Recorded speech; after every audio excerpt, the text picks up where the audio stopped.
UK politics, Jake Paul, and the French Grand Prix are three things I really couldn't give a flying about. However, the race at the Castellet makes up round 12 of the 2022 Formula 1 season, so I guess I'm obligated to cover it regardless. Hey there guys, I'm Will, welcome to FP1 and the Comedy Review, the series that seems to get away with anything unless I happen to mention Max Verstappen. Now, before we get into the meat of the episode, I'd just like to thank everybody who helped get my Twitter account to 2,000 followers the other week. I'm currently in the process of rebranding all of my social media accounts, and all the updated links can be found down in the description below. And while I'm blatantly plugging myself, I might as well mention that we're almost at 50,000 subscribers over here on this YouTube channel. So if you can help me reach that target and haven't already, I'd really appreciate it if you clicked on that big red subscribe button down below. Anyway, with that out of the way, I think it's time we jumped into the comedy review for the French Grand Prix. We are a fucking bunch of wankers.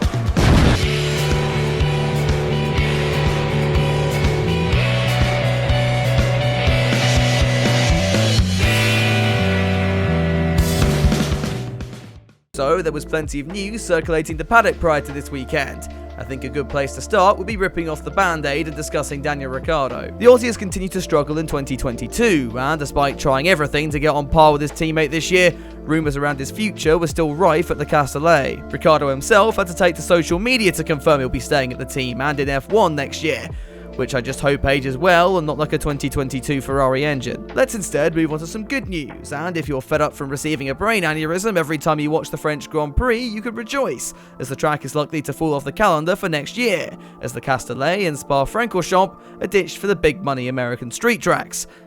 Wait, hold on, did I say Spa? Yeah, just like when you open F1 Twitter, any good feeling gets sucked away quicker than Ricciardo's McLaren contract, as the historic track seems also at risk of losing its place on the 2023 schedule.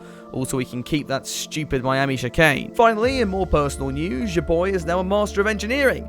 Yeah, despite crashing that plane, I still got my degree.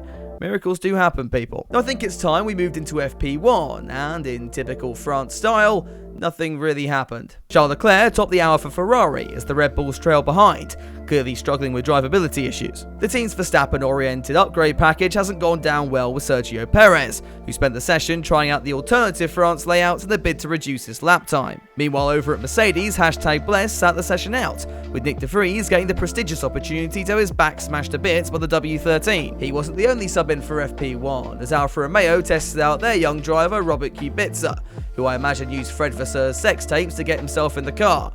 That said, this is the same team that ran Lord Mahavir for a test, so I guess we shouldn't really be surprised. Now, though Leclerc was at the top, it wasn't all good news for Ferrari either, as Carlos Sainz would have to drop to the back of the grid, having turned his car into a barbecue last time out in Austria. It would be typical then that Sainz seemed to be feeling his best with the car this weekend, topping FP2 comfortably ahead of his teammate. For some though, traffic was becoming a problem, Pierre Gasly getting hot onto the collar as he tried to navigate his home circuit. But that wouldn't be an issue for Mick Schumacher meanwhile, as he went above and beyond to get out of the way, narrowly avoiding the barriers despite France's light-year-long runoffs. So far then, it had been all about the Ferrari show, but that was about to change as Max Verstappen set a blistering lap time in FP3 on the soft tyres to top the session. He was ahead of Sainz and Charles Leclerc, who realised he hadn't had his customary spin yet, but set that right during the hour. Further back, Mercedes were hoping to challenge the leaders with a new upgrade package this weekend, which turned out to be absolutely shit.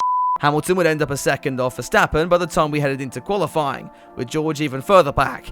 And when the Williams cars are within a tenth of you, that's typically a sign things have not gone particularly well. But would that change going into qualifying? Well, one thing that would stay the same would be the Canadian duo of Latifi and Stroll, proving why they make up 10% of the best drivers in the world by going out in Q1. Latifi came out after the session claiming his steering was off-centre, but when you hit the wall so many times, Nicholas, that can happen. Anyway, and moving on, it would be bad news as well for home hero Pierre Gasly, whose new AlphaTauri upgrades only managed to net him P16 on the grid. Alex Albon also looked set to be out until the race directors decided it was time to do their jobs and penalise track limits again, with both Ricciardo and Schumacher losing their final lap times. Since Ricciardo was very consistently this didn't change his position much, though the big loser here was Mick, who saw himself drop from inside the top 10 to down into the bottom 5. So as Gunther Steiner finally found a use for the Fox Smash door Nikita Mazepin gifted him, this progressed Albon into Q2, which he celebrated by doing donuts in front of all the fans. That luck would only last so long though, as he went out in Q2, joining Vettel, Bottas, Ocon and Ricciardo in the drop zone. Since nothing else of note happened in that session, let's move on to the far more important one,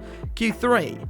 And while Max Verstappen looked to have the pace, Charles Leclerc had Carlos Sainz, who, knowing he would be demoted to the back of the grid, was sent out to be the personal slave of his teammate. And since the Spaniard had spent seasons alongside Verstappen, he was very comfortable going back into this old role, as he towed Leclerc to yet another pole position in 2022. The Red Bulls would line up second and third, with Norris putting in a stunning lap to finish fifth and split the two Mercedes cars.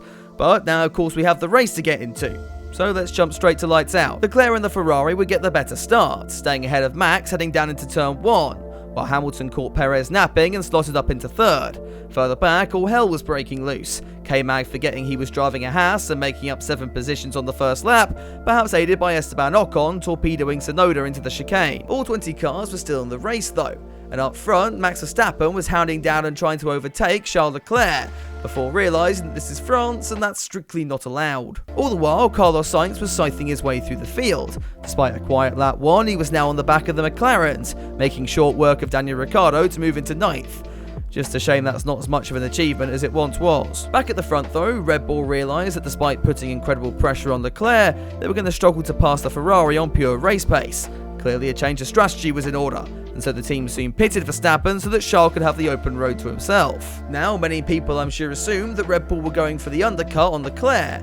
However, if you did think that, you're just a Drive to Survive supporting noob, as any true fan would know, as soon as Leclerc gets 10 seconds out in front, he has this tendency to completely and utterly f*** it all up. Charles Leclerc is out of the race! No! Behold the best soundbite of 2022.